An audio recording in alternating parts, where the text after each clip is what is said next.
Is it ever going to stop raining? I haven't seen the sun in days. We haven't had rain in weeks. When is it going to rain? Oh my, could it be any colder? When is it ever going to warm up? Whew. It's so humid. Just a little bit cooler temperature would be great. Does this sound familiar? I think we've all heard that or said that ourselves. Welcome to episode 24 of Wisdom from the Word. I've entitled this, Contented or Not? Sometimes we might think we're contented, but just think about that little scenario that I said about the weather. You complain because it's too hot, it's too cold, too much rain, too much sun. And that's just one area that sometimes we complain in. So let's look at this idea of contentment and really evaluate ourselves. If you look there in our verse for today, it's Philippians chapter 4, verse 11, well known, not that I speak in respect of want, for I have learned in whatsoever state I am, therewith to be content. So Paul's not speaking here out of lack. That's what he means in respect of want. But he said, I have learned. That word learn there is manthano in the Greek.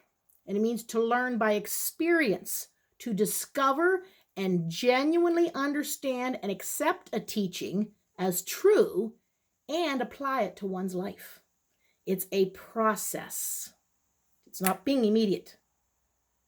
And then that word content. I am learned in whatsoever state I am, therewith to be content. Autocase.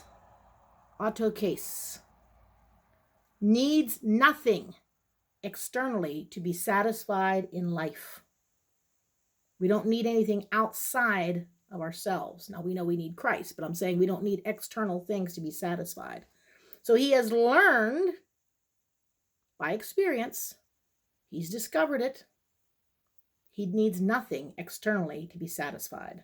So if we would look at the idea of contentment there, we would say contentment is a state of mind in which one's desires are confined to his lot, whatever it may be. Keep that word confined in mind. That's going to come back.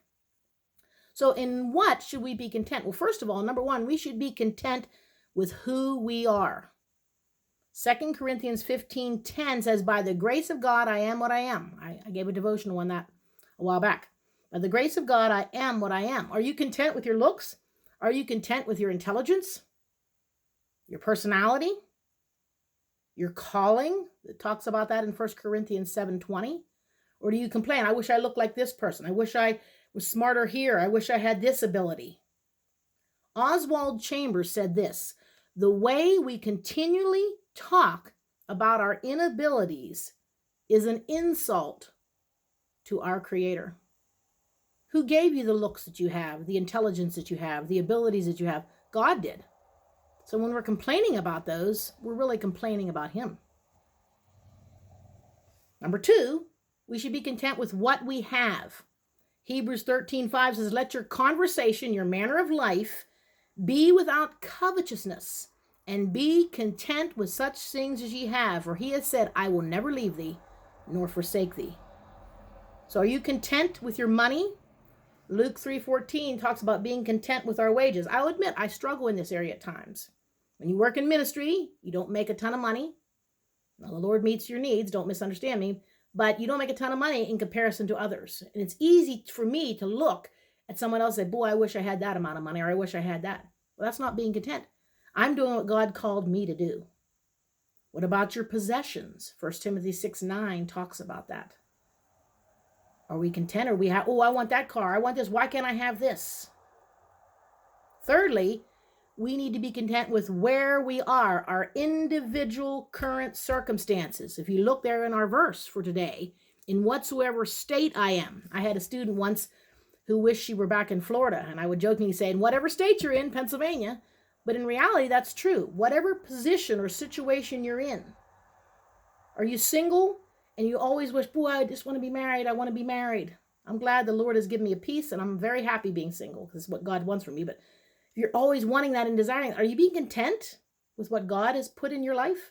I know some married people that wish they were single. Well, you understand the situation there. Maybe you're a widow or a widower and you miss your spouse. That's normal. But God has allowed this for a reason. Can you find contentment in the circumstances? What about your health situation, your job situation, all of that? Are we content? Just because we're content doesn't mean we can't ever strive to be better at something. I'm not saying that, or pray to ask the Lord to change a situation. No. But if he doesn't change it, and this is the way we are at this point in time, we need to have that contentment. How can we do that? Number one, by patiently submitting to the inevitable and unavoidable. Romans 8:28 says, we know that all things work together for good to them that love God, to them who are the called according to his purpose. God is working it all out. Submit to that. Hebrews 12:1 says, run the race with patience. Some things in life are just going to happen. We are going to get old. At times we are going to get sick. We can't avoid those things, and we need to patiently submit to those. We also need to, number two, moderate our desires. Have some self-control. Don't always want bigger and better, and I've got to have this and I've got to have that. Because a lot of times we get it and we're not happy anyhow, because it's not in the abundance of things that we have. Number three, rise above the circumstances. Think about Peter when Jesus called to him to come out and walk on the water. When Peter had his eyes on Jesus, guess what? He was walking on the water.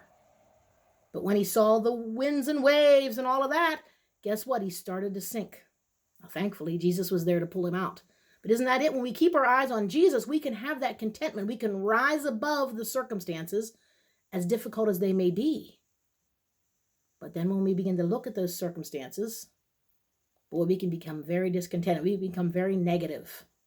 I don't like being around negative people. Do you? Sometimes I find myself being negative, and I need to watch that. I need to have that contented spirit. True contentment is not determined by anything other than Christ. If we have Christ, we truly have all we need. So ask the question, are you contented with who you are? Or do you complain about how God made you? Are you contented with what you have, your money, your possessions? Are you contented with where you are, your status right now? Again, I'm not saying don't pray and ask the Lord to make some changes. But all too often, what we want, when we get it, it doesn't provide that satisfaction that we need.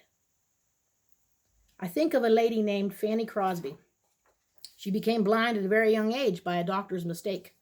And she wrote this little poem as a child. Oh, what a happy soul I am, although I cannot see. I am resolved that in this world contented I will be. How many blessings I enjoy that other people don't? To weep and sigh because I'm blind, I cannot, nor I won't. Contentment is a choice. We can choose to be contented if we focus on Christ and our relationship with him. Before I close, I just want to give a personal shout out to my brother Steve. Today is his birthday. I want to wish him a happy birthday. I'm thankful that he's in my life. He's been on my podcast a couple times, and hopefully we'll get him on here again. So I hope you have a great birthday, Steve. Love you. Thanks for listening to my episodes. I appreciate each and every one of you. And let's strive this week to have that contented spirit, because that will please the Lord and it will draw others to him. Contented or not? See you next time.